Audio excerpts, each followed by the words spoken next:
नमस्कार, मैं हूं संजय शर्मा। आप देख रहे हैं 4PM न्यूज नेटवर्क। एक कहावत है, खोदा पहाड़ निकली चुईया। बजट को लेकर मुझे बहुत सारी उम्मीदें थी, लेकिन बजट इतना खराब आएगा मैंने सोचा नहीं था। और बजट में आपके हाथ क्या आया, ये आज दिनेश बोरा, एक सीनियर अफसर रहे हैं, ब्यूरोक्रेट रहे हैं, एक अच्छे आजकल यूट्यूब चैनल चलाते हैं अपने इसी नाम से, और उन्होंने जो आज कुछ बताया है वो आपके होश फाख्ता कर देगा। हम आत्मनिर्भर भारत हो रहे हैं या आत्मनिर्भर चीन हो रहे हैं, ये आज के इस वीडियो में आपको देखने को मिलेगा।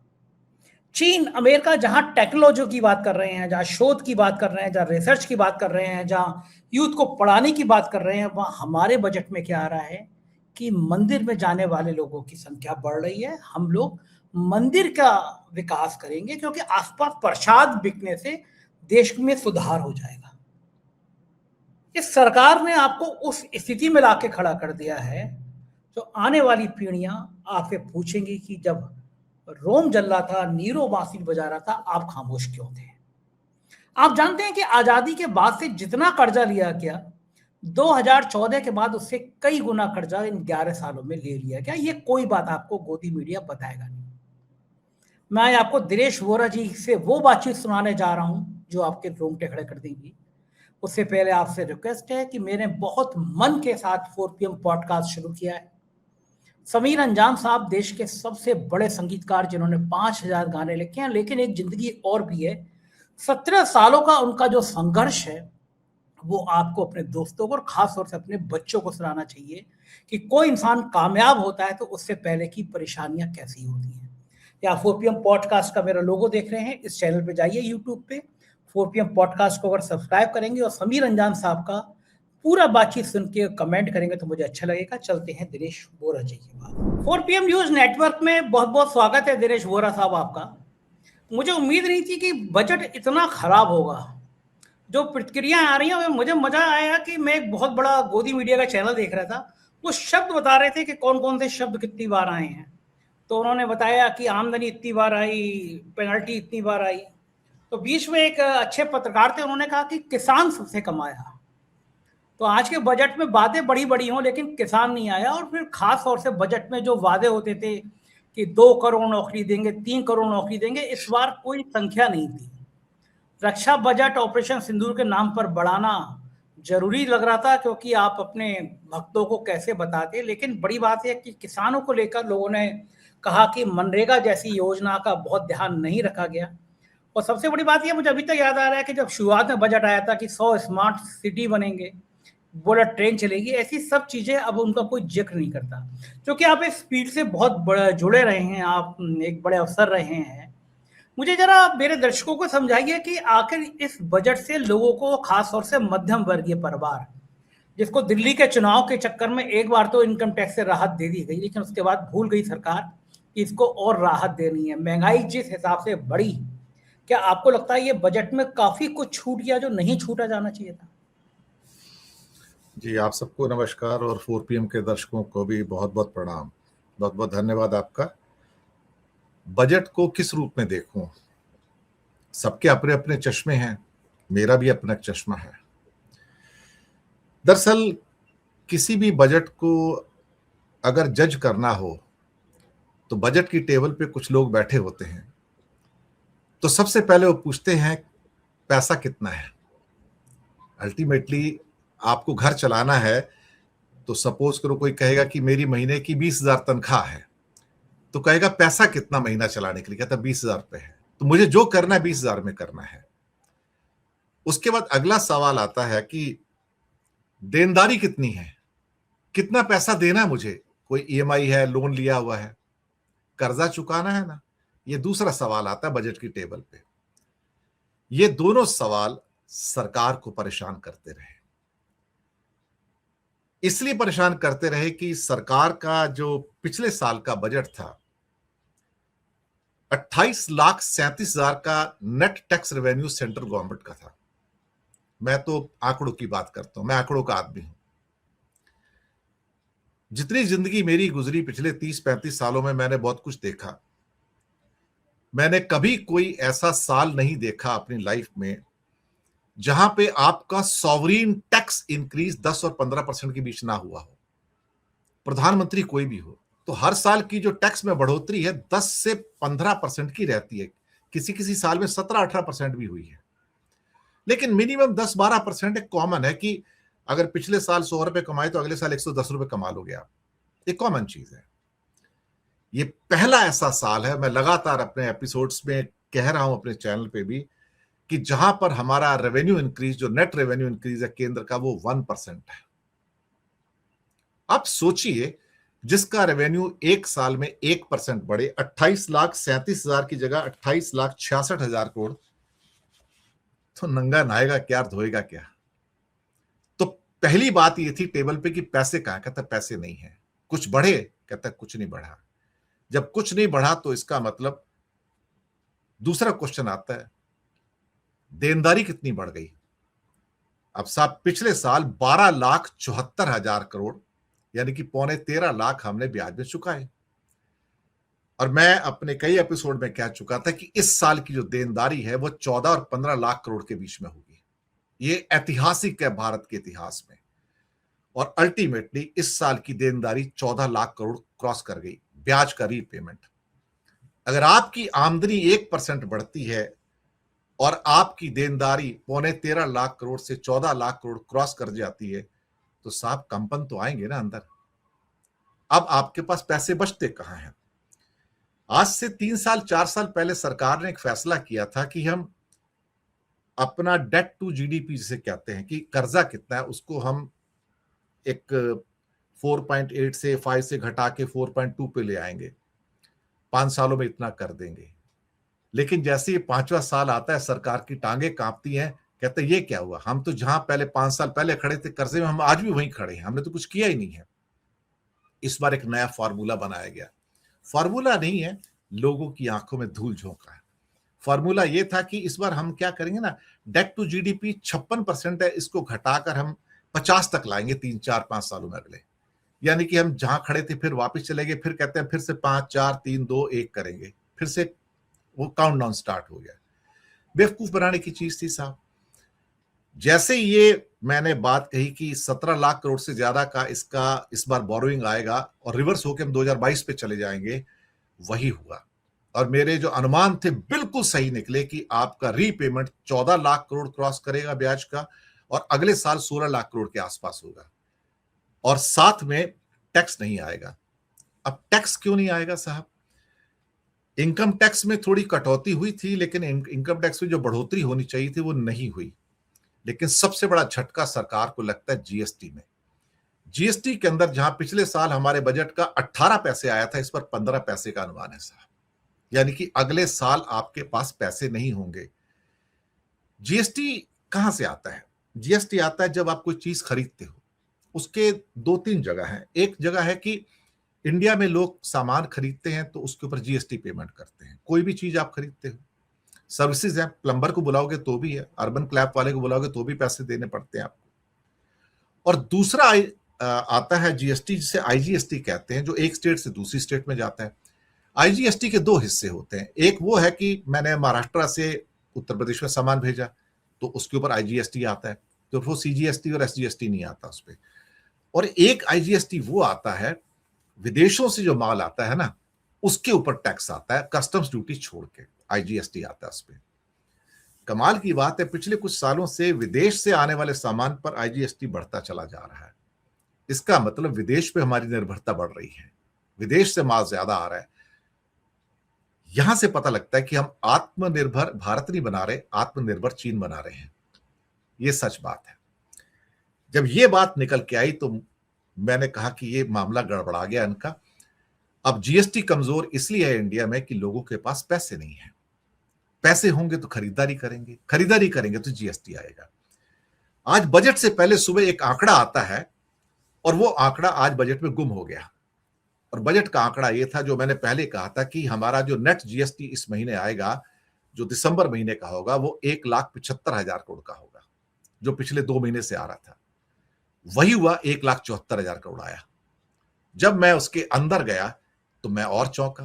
मैंने कहा ये क्या हुआ, 50,000 करोड़ तो इंटरनेशनल वाला आईजीएसटी इसके अंदर है। यानी कि मेरा पास जो नेट बचा है डोमेस्टिक आईजीएसटी, जो जीएसटी है, वो 1,22,000 करोड़ है। अब जब मैंने इसको मैच किया कि भाई साहब आपका अकाउंट तो 1% बढ़ रहा है, तो मैंने कहा मैच कर गया तो पूरा का पूरा। कोई भी सरकार तभी चलेगी संजय शर्मा जी जब आपके पास पैसा होगा। अब आपकी देनदारी बढ़ गई, आपने बोरोइंग 17 लाख करोड़ क्रॉस कर दी, 2022 के लेवल पे आ गए। अब आप क्या करोगे अल्टीमेटली अगर आपके पास पैसे नहीं है तो आप दिखाने की कोशिश करोगे, सोने का वर्क चढ़ाकर कालिक को छुपाओगे आप।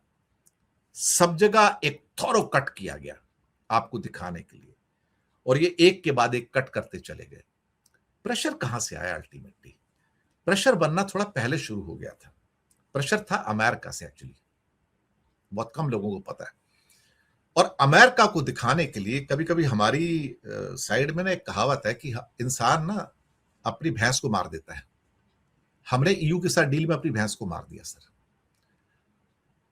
ईयू के साथ जो हमारी डील हुई ना, इसने हमारा बहुत नुकसान कर दिया। एक्चुअली ऐसा नुकसान किया, इररिपेरेबल लॉस है सर।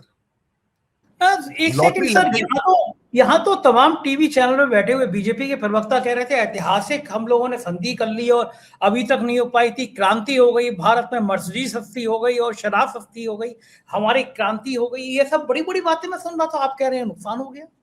जी, हमने एक बात कही थी उसके अंदर, इसका संपर्क भारत के बजट से जुड़ा हुआ है। मैं आपको बताऊं, हमने कहा था हमने अपने किसानों की रक्षा करनी है, मछुआरों की रक्षा करनी है और डेयरी फार्मर्स की रक्षा करनी है। मैंने कहा ना कि मैं थोड़ा सा अंदर उतर जाता हूं आंकड़ों की दुनिया में कि भाई मुझे बताओ तो सही। तो मैंने सोचा यार, यूरोप ने तो कभी किसी को फूड स्टफ जो एग्रीकल्चर वाला सप्लाई किया ही नहीं है। ना तो गेहूं सप्लाई करता है, ना चावल सप्लाई करता है, ना मक्का है, ना सोयाबीन है, ना कोई और उसका जो फसल है वो तो कोई सप्लाई नहीं करता दुनिया को, बल्कि वो तो मंगाता है कई बार तो। लेकिन उसका एक प्लस पॉइंट है कि जो भी फसल वहां पे पैदा होती है या हॉर्टिकल्चर फसल पैदा होती है, वो उस फूड को प्रोसेस कर देता है। हर फूड को प्रोसेस कर देगा। आप भी यूरोप गए होंगे, आप देखिए वहां पर कोई भी चीज आप खुली, आपको आटा तेल चावल नहीं मिलेगा, हर चीज प्रोसेस्ड है वहां पर। इंडिया में 10% फूड प्रोसेसिंग होता है, वहां पे ऑलमोस्ट 100% होता है सर। इसका मतलब ये हो कि हर चीज डब्बा बंद पैक होके आपको वहां मिलेगी और टॉप क्वालिटी की है, पेस्टिसाइड भी नहीं उसके अंदर। ये सारी चीजें हैं। वो जो सारा फूड स्टफ है किसान का वहां के, या हॉर्टिकल्चर के किसान का, एग्रीकल्चर के किसान का, किसान तो वही है, प्रोडक्ट तो उसी का है, प्रोसेस होके डब्बे में बंद हो गया। 50% टैक्स था उसके ऊपर, वो टैक्स 0 हो गया सर। आपको 1 साल के बाद पूरे भारत की हर दुकान पर, हर मॉल में आपको यूरोपियन फूड स्टफ मिलेगा हर जगह पे, चाहे वो पास्ता हो, चाहे वो बेकरी हो, चाहे वो ब्रेड हो, चाहे वो मैगी के नूडल्स हो इस टाइप के, या बाकी चीजें, हर चीज यूरोपियन मिलेगी। और जब वो इंडिया में आएंगे उनके ऊपर 0% ड्यूटी होगी और 5% जीएसटी होगा। अब आपके सामने अगर एक पैकेट पड़ा है शर्मा जी कि जिसपे लिखा है कि ये नूडल्स हैं, यूरोपियन नूडल्स हैं, तो साहब उसकी कीमत भी 10 रुपए और यहाँ के पैकेट की कीमत 10 रुपए, आप कौन सा पैकेट उठाओगे साहब? आप सोचिए, इंडिया विल बी फ्लडेड। तो यूरोप के किसानों की लग गई लॉटरी सर। ऐसी लॉटरी तो कभी लग रही नहीं थी, तो पूरा का पूरा सब चीज आ गई। एक और लॉटरी लगी उनकी साहब, 11% की ड्यूटी है एयरक्राफ्ट के ऊपर और एयरक्राफ्ट के पार्ट्स के ऊपर। ये इनको पता था, लेकिन चूंकि अमेरिका को दिखाना था तो अपनी भैंस मार दो। 11% ड्यूटी थी एयरक्राफ्ट भी, एयरक्राफ्ट पार्ट पे, वो 0% हो गई। फायदा किसका हुआ? एयरबस का, इंडिगो का, जिसका सारा फ्लीट एयरबस का है। तो साहब वहां से मार खाई हमने। उसके बाद ये आपका क्या कहते हैं कि शराब और कारें, चलो बड़ी अच्छी बात है सर, बहुत बढ़िया बात है। वो भी फेज्ड मैनर में 5 साल में वो भी 0% पे या 10% पे आ जाएंगी, वो भी फायदा हो गया। लेकिन सबसे इंपॉर्टेंट चीज जो वहां से आती है साहब, लोग भूल जाते हैं। हमने क्या कहा संजय शर्मा जी, हमारा टेक्सटाइल, हमारे गारमेंट, हमारे लेदर प्रोडक्ट्स, हमारे जूते, हमारे चमड़े के सामान, ये अब ड्यूटी फ्री हो जाएंगे वहां पर।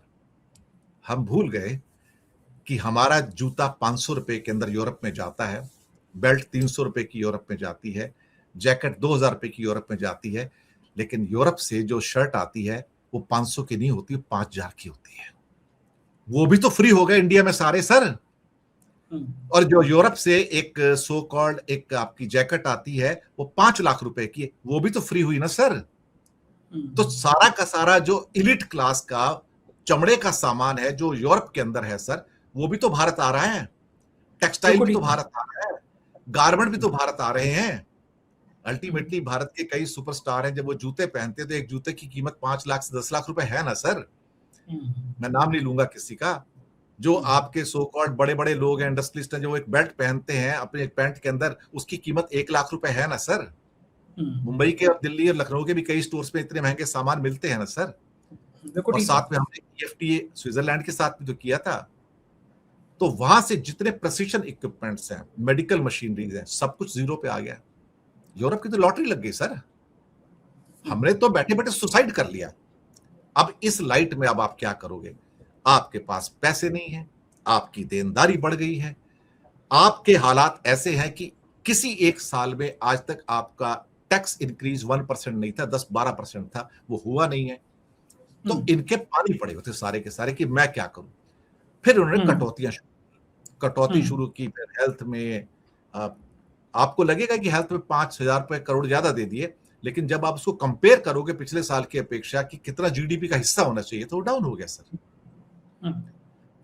जीडीपी की बात की, मेरी 2 दिन पहले एक व्यक्ति से बात हुई, खास व्यक्ति था साहब, मैं नाम नहीं ले सकता उसका, एक बड़ा एक्सपर्ट है, किसी विभाग के हैं। मैंने कहा एक बात बताओ साहब। कहते हैं बोलिए साहब। मैंने कहा आपकी जीडीपी ग्रोथ कितनी है?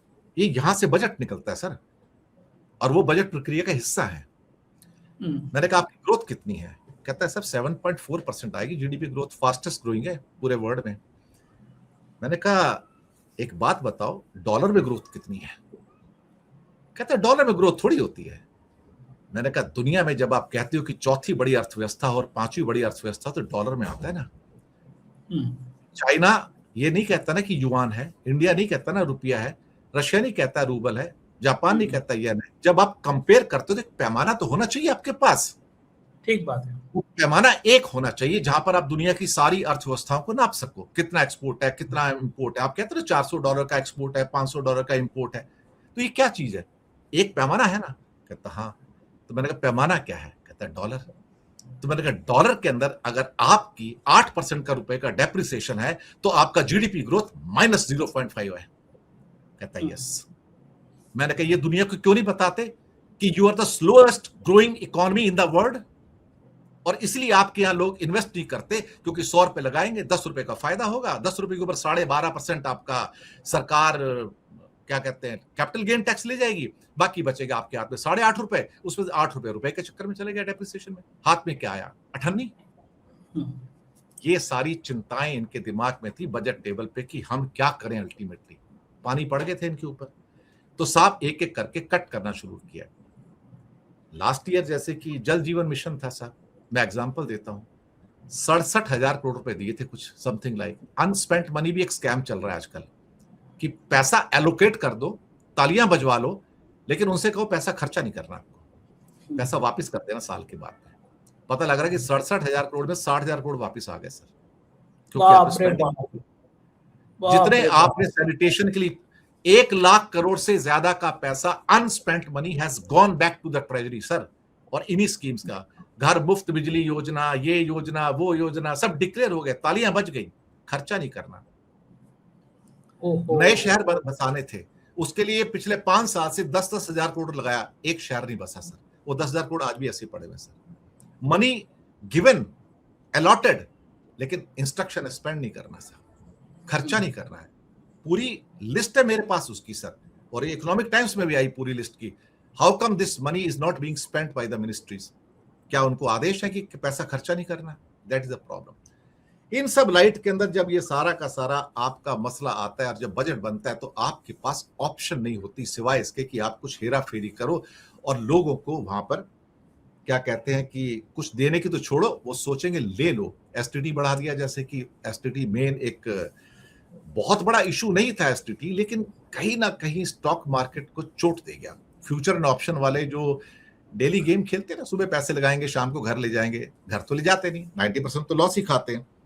सरकार कहती है अब लॉस खाओ या फायदा खाओ, मुझे पैसे दे जाओ, मेरी कमीशन दे जाओ, बात खत्म हो गई। तो इसने सेंटीमेंट बिगाड़ दिया। दुनिया सेंटीमेंट पे चलती है।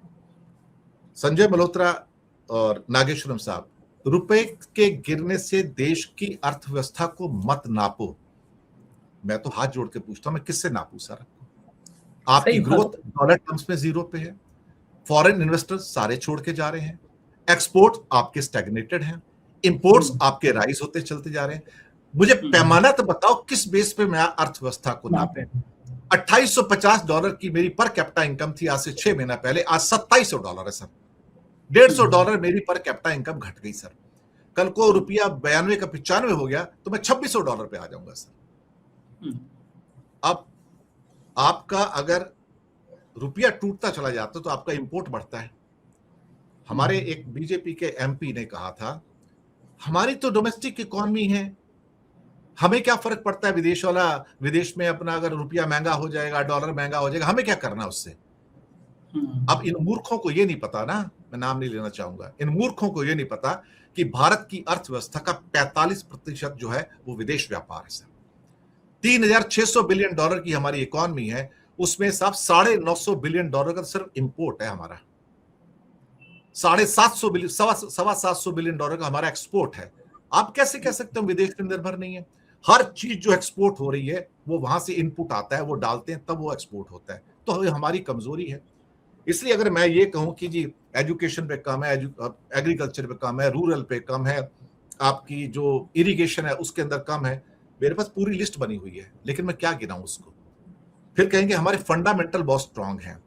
फंडामेंटल का मतलब जिस स्तंभ के ऊपर आपकी बिल्डिंग खड़ी है। साहब सारे स्तंभ गिरे हुए आपके, तो आपकी चारों टांगे कट चुकी हैं। और एक चीज और जो बहुत डराने वाली है, जिसको लेकर निर्मला चाची हमारी पिछले 2 महीने से बोल रही है, डेट कम करना है, कर्जा कम करना है, कर्जा कम करना है। इकोनॉमिक सर्वे में लिखा गया कर्जा कम करना है, तो कर्जा तो आपने बढ़ा दिया। 15.5 लाख करोड़ का कर्जा आपने पिछले साल लिया, हमें उम्मीद थी कि ये कम होकर 14.5 लाख करोड़ हो जाएगा, आप तो अचानक से 17.5 लाख करोड़ पे चले गए। तो आप इकोनॉमिक सर्वे में क्या कह रहे हो, भाषण आप क्या दे रहे हो, और आप कर क्या रहे हो? अब इसका एक खेल इसके अंदर आया कि आज एक चीज निर्मला चाची उसमें छुपा गई, और मैं उस चक्कर में कि मेरे पास पूरी रिपोर्ट आए तो मैं इसको देखूं। आज जरा 2 लाइनों में बोल के कि 16th फाइनेंस कमीशन की रिपोर्ट आई है, उसके हिसाब से राज्यों का हिस्सा दिया जाएगा। लेकिन जब मैंने देखा कि राज्यों का हिस्सा तो साहब कम हो गया, यहां पे मेरे पास तो चार्ट है, मेरे पास चार्ट है, राज्यों का हिस्सा कम हो गया। मेरे इसके हिसाब से जो स्टेट्स को जो शेयर जाता था उसके अंदर कमी आ गई है पिछले साल की अपेक्षा। तो पैसा गया कहां? मेरा यह भी अनुमान था कि पेट्रोल डीजल के ऊपर एक्साइज ड्यूटी बढ़ने जा रही है, अनाउंस नहीं किया लेकिन होगा, क्योंकि अचानक से पेट्रोल डीजल के ऊपर जो 5 पैसा आता था 100 में से अचानक से 6 पैसे कैसा हो गया? वो 3,20,000 करोड़ से बढ़कर ये रेवेन्यू 4 लाख करोड़ पे कैसे आया इस साल? पेट्रोल तो बिक नहीं रहा, कम हो रहा है क्योंकि ईवी आ रही है सारी की सारी। तो अचानक से क्या किया? इसका मतलब आप बढ़ाने जा रहे हो, और ये पेपर में आ भी रहा था, मुझे पता भी था। इनकी हालत दरअसल क्या है ना कि कुछ इस किस्म की है कि मुझे घर तो चलाना है, लेकिन घर चलाने के लिए मेरे पास 75 पैसे हैं, बाकी 25 पैसे कहां से लाऊं? बोरो करो, हर साल बोरो करो। हम डेट ट्रैप में आ गए संजय शर्मा जी, सच बात कहूं, हम कर्जे के जाल में फंस चुके हैं, अब निकल नहीं सकते। वो 55 क्या कहते हैं कि जो लाख करोड़ का कर्जा था, आज वो बढ़कर 225 लाख करोड़ का हो गया है, और उसमें करीब 600-700 बिलियन डॉलर का कर्जा जो है वो विदेशी है सर। विदेशी तो ये हो गया कि मतलब हम तो उसके इंटरेस्ट में भी मर रहे हैं, और उसका रूपी के डीवैल्यूएशन के भी अंदर हम मर रहे हैं। हमारी वो हालत हो रही है, हम एक ऐसे ट्रैप में हैं हम जिससे बाहर नहीं निकल सकते। लेकिन मोदी जी ने एक बार फिर से गैम्बल खेला है, और ज्यादा कर्जा लेके। आप कुछ नहीं कर रहे हो, आने वाली नस्लों को गुलाम बना के जा रहे हो। मरेगा कौन? हम एक इंटरेस्टिंग फैक्ट और बता दूं, बहुत कम लोगों को पता होगा। कल मैंने पहली बार 4 फीचर चाइना के बजट के दिए, जो 2 दिन पहले आया, लोगों को पता नहीं होता है। मैंने कहा प्रोग्राम समाप्त करने से पहले, आपके प्रश्न के जवाब देने से पहले मैं बता दूं कि भारत का ये बजट है $600 बिलियन का है, केंद्र सरकार का $600 बिलियन। चाइना का बजट है $4,200 बिलियन का, 7 गुना एग्जैक्टली। अगला फर्क कि एक आदमी फ्यूचर में इन्वेस्ट करता है, हम पास्ट में इन्वेस्ट करते हैं, भूतकाल में इन्वेस्ट करते हैं। यहां भी टेम्पल कॉरिडोर की बात हो रही है निर्मला चाची के भाषण के अंदर, वो विज्ञान की बात करते हैं। हमारा एजुकेशन का बजट केंद्र सरकार का $15 बिलियन। आप फर्क देखिए सर, मैं बता रहा हूं आपको, $15 बिलियन। चाइना का एजुकेशन का बजट $800 बिलियन सर, बाप रे बाप, इंडिया के टोटल बजट से ज्यादा। और उसमें से $400 बिलियन नर्सरी से लेकर 9वीं क्लास के लिए, और बाकी $400 बिलियन उच्च शिक्षा के लिए। आप सोच सकते हो। फिर मैंने कहा जरा दूसरा एक अंग भी देख लूं इसका, रिसर्च। हमारे लिए तो रिसर्च क्या है ना, नॉन एग्जिस्टेंट है। रिसर्च में हमारा खर्चा $5 बिलियन, 5 एक साल का। चाइना का इस साल का $780 बिलियन। बाप रे। सर कहां कंपेयर करोगे? उसके बाद हेल्थ आ जाइए। हेल्थ का मेरा बजट इस साल का $11 बिलियन का, 11 सिर्फ।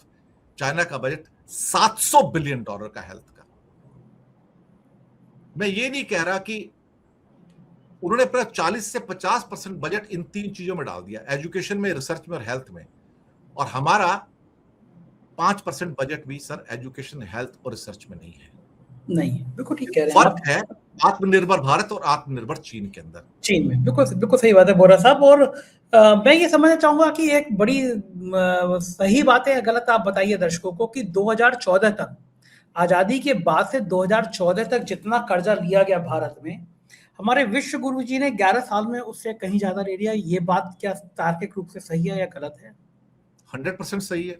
हमारा कर्जा टोटल उस समय 55 लाख करोड़ था, अब ये करीब 250 लाख करोड़ है। तो आप केवल लगा 11 दीजिए कि 250 लाख करोड़ तो प्लस हो गया इनका 11 साल में। जो हमने 65 सालों में लिया था, ये इन्होंने 11 साल में उससे 3 गुना ले लिया है। इससे ज्यादा मैं क्या कहूंगा? तो फिर एक सवाल और आता है बोरा साहब, जो आम दर्शक समझना चाहता है, वो ये पूछता है, जानना चाहता है कि हम ये कर्जा लेते किससे हैं। फिर दूसरा सवाल उसका ये होता है कि अमेरिका जैसा देश, जो भक्त जवाब देते हैं कि अमेरिका जैसा देश खुद कर्जे में डूबा हुआ है। तो लोग सवाल पूछते हैं कर्जा ले कौन रहा है? अगर हर देश कर्जे में डूबा हुआ है तो ये कर्जा आ कहां से रहा है? ये एक सामान्य आदमी के समझ में आती नहीं है। जरा ये और समझा दीजिए। देखिए, अमेरिका को इंडिया से कंपेयर नहीं कर सकते। अमेरिका की जो करेंसी है ना, वो दुनिया की करेंसी है। हमारी करेंसी दुनिया की करेंसी नहीं है। जैसे जैसे हम नोट छापते जाएंगे, वैसे वैसे हमारे रुपए की वैल्यू कम होती जाएगी। लोगों को मैं याद दिलाना चाहूंगा, 2016 नोटबंदी, भारत के अंदर जो कैश विड्रॉ किया गया था 500 और 1000 नोटों का 15 लाख करोड़ था। और हमसे कहा गया था कि हम कैशलेस इकोनॉमी बनाएंगे। फिर कहा गया था नहीं, कैशलेस नहीं, हम लेस कैश इकोनॉमी बनाएंगे और इससे आतंकवाद की कमर टूट जाएगी। मोदी सरकार को 15 लाख करोड़ हमारी इकोनॉमी में कैश में खल रहा था। सर इसी हफ्ते की रिपोर्ट है आरबीआई की, भारत में इस समय 40 लाख करोड़ का कैश है सर। 40 लाख करोड़ का कैश, ऑलमोस्ट 3 गुना कैश आपने मार्केट में झोंका हुआ है, जो चल रहा है, सिस्टम फ्लो कर रहा है। तो आप कौन से फंडामेंटल में सही उतरते हैं? और जैसे जैसे आप कैश इंट्रोड्यूस करते जाएंगे, वैसे वैसे रुपया वीक होता जाएगा। लेकिन डॉलर बाकी करेंसी के मुकाबले जो है टूटा है, हमारी करेंसी के मुकाबले जो है मजबूत हुआ है। लेकिन हम भूल जाते हैं कि सिर्फ डॉलर ही नहीं, हम तो यूरो और पाउंड स्टर्लिंग के आगे 15% टूटे हैं। हम येन के मुकाबले 10% टूटे हैं। हम ऑस्ट्रेलियन डॉलर के सामने 12% टूटे हैं। हम सबके सामने टूटे हैं। हमारी करेंसी की कोई औकात नहीं रही, क्योंकि आप कैश झोंकते जा रहे हो मार्केट में, आप अपने बैंक को लूटते हो। आरबीआई के डिविडेंड के नाम पर इस बार 3 लाख करोड़ का डिविडेंड आ रहा है सर, आरबीआई का आ नहीं रहा है, स्नैच किया जा रहा है। अपने बंदे को भेजा जाता है और कहा जाता है नोट छाप और मुझे दे दे, बात खत्म हो गई। ये मत पूछ कहां से देना है, प्रिंट द नोट्स। जब तुम प्रिंट द नोट करोगे ना, आप डॉलर नहीं हो सर। जैसे ही नोट प्रिंट करोगे उसकी वैल्यू कम हो जाएगी, क्योंकि अगर कोई चीज पहले 20 लाख करोड़ में आती थी, अब वही चीज 40 लाख करोड़ में आती है। चीज तो वही है ना, उसी की कीमत अब ज्यादा दे रहे हो, लेकिन आइटम वही है साहब। That's why we can not take that chance what America can take. America के पास टेक्नोलॉजी है, अमेरिका के पास मिलिट्री पावर है, अमेरिका के पास इकोनॉमी है। वो $30 ट्रिलियन की अर्थव्यवस्था है, हम 5वीं अर्थव्यवस्था है। मैं लोगों का शक दूर कर दूं, हम चौथी बड़ी अर्थव्यवस्था नहीं है। 357 बिलियन, अपना क्या कहते हैं कि लाख करोड़ की हमारी इकोनॉमी है। ये इकोनॉमिक सर्वे के अंदर आया है, और 92 रुपए के रेट के ऊपर ये $3.9 ट्रिलियन की इकोनॉमी है सर। एक और भी बड़े एक्सपर्ट हैं, उन्होंने भी कहा कि हाँ, अभी हम $4 ट्रिलियन की इकोनॉमी नहीं है। नागेश्वरम भी कहते हैं, जो इकोनॉमिक चीफ एडवाइजर हैं, कि हाँ, अभी हम 4 ट्रिलियन की इकोनॉमी नहीं है, नेक्स्ट ईयर होंगे। ये कहां से रोज कहते हैं कि हम चौथी बड़ी इकोनॉमी हो गए? रोज झूठ बोलते हैं, कभी पांचवा कहते हैं, कभी चौथा कहते हैं। आज मुर्मू जी ने अपना हम तीसरा बन जाएंगे अपने भाषण में बोल दिया। तो भाई क्या कर रहे हो? आपके पड़ोस में एक बंदा बैठा है, उसकी $20 ट्रिलियन की इकोनॉमी है कि नहीं है? चाइना बैठा है नॉर्दर्न बॉर्डर पे, आप रोज $4 ट्रिलियन का डमरू बजा रहे हैं बैठ के यहां पर। भाई कुछ तो शर्म करो यार। एटलीस्ट वो 20 ट्रिलियन वाला है, वो कभी नहीं कहता कि मैं दुनिया में नंबर 1 बनूंगा या 2 बनूंगा, तुम्हें लगी हुई है। जो नंबर 3 का जर्मनी है, वो नहीं कहता मैं 5 ट्रिलियन बनूंगा। जापान नहीं कहता मैं 5 ट्रिलियन बनूंगा, तुम्हें पड़ी हुई है मैं 5 ट्रिलियन बनूंगा। सर, बड़बोलापन, छिछोरापन, that is the point at least what I am trying to mention here sir. बिल्कुल। बोरा साहब, एक आखिरी सवाल, इस बजट से मध्यम वर्ग को क्या अपेक्षा थी और उसके हाथ में क्या आया? कुछ नहीं आया। There is nothing, absolutely zero, सब जीरो कह सकते हो। जो आपकी इनकम है उसका और डिवैल्यूएशन हो जाएगा, और थोड़े दिन तक आपके हाथ में कुछ नहीं आएगा। और कुछ लोग बहकाने की कोशिश करते हैं कि अब हमारा माल बिकेगा तो हमको डॉलर में मिलेगा, तो पैसे ज्यादा मिलेंगे एक्सपोर्टर्स को। एक्सपोर्टर को ज्यादा पैसा कभी मिलता नहीं, क्योंकि मेरा तो खुद का ताल्लुक है उनके साथ में। एक्सपोर्टर जो होता है ना, स्मार्ट तो है, लेकिन जो बाहर वाला आदमी हिंदुस्तान से माल मंगा रहा है ना, वो हमसे ज्यादा स्मार्ट है। वो क्या कहेगा, अच्छा अच्छा, पहले तेरे को 84 रुपए मिलते थे ना, अब तेरे को 92 रुपीज मिल रहे हैं सेम चीज के एन कैश करके। एक काम कर, तेरे को 8 रुपए का फायदा, 4 मुझे दे दे, अब तू 4 अपने आप रख ले। तो आपका वो प्रॉफिट भी आधा हो जाता है वहां पे रूपी की वजह से। तो आपको बेनिफिट नहीं मिलता सर। वो हमें कुछ नहीं मिलेगा सर, ना हमें पहले कभी मिला है। चीजें महंगी हो गई हैं जो सरकार बताएगी नहीं, और सरकार एक छल और करने जा रही है, क्योंकि अब नया एक इंडेक्स आ रहा है जीडीपी को नापने का, महंगाई को नापने का अगले महीने से। तो उसमें आपको लगेगा चीजों को और इन्फ्लेट किया जा सकता है। गुब्बारा है, फुलाते रहो, क्या फर्क पड़ता है। लेकिन आपको पता है ना डॉक्टर की फीस कितनी है, आपको पता है ना दवाइयां महंगी हैं, आपको पता है ना बच्चों की फीस कितनी है, आपको पता है ना कि बच्चों की किताबें कितनी महंगी हैं। पर सरकार के खातों में ना आंकड़े गुलाबी हैं साहब, सच बात कहा जाए। सिर्फ हमारी जेब जो है ना, वो अपने खर्चों के बोझ तले दबी हुई है। जब 28 करोड़ लोग भारत के अंडर द डेट हों, जो कर्जा ले चुके हैं, 28 करोड़ लोग, एग्जैक्ट 28 करोड़ 30 लाख, और उसमें से 85% लोग अपनी इनकम का करीब करीब 40% ईएमआई में देते हैं, तो सर जिंदा कहां से रहेंगे? और उन बेचारों के पास तो वो पावर नहीं है ना, नोट छपवा लें मोदी जी की तरह। सही बात है। तो मरेंगे ना, बिल्कुल ठीक बात। कुछ भी हो जाए, मरेगा नुकसान। कल्लू। क्योंकि कल्लू कौन है? भारत की जनता है, आप और मैं है साहब। बिल्कुल ठीक कोई बात। उसमें फर्क नहीं है। बहुत बहुत शुक्रिया बोरा साहब, आपने मुझे इतना समय दिया, बातचीत की। Thank you sir. धन्यवाद। ये थे दिनेश बोरा जी, पूरी बात आपने सुनी। मुझे यकीन है ये बातचीत आपको बहुत पसंद आई होगी, क्योंकि ये तर्कों के आधार पे थी, हकीकत पे थी। कैसी लगी बातचीत बताएगा जरूर। शुक्रिया, थैंक यू।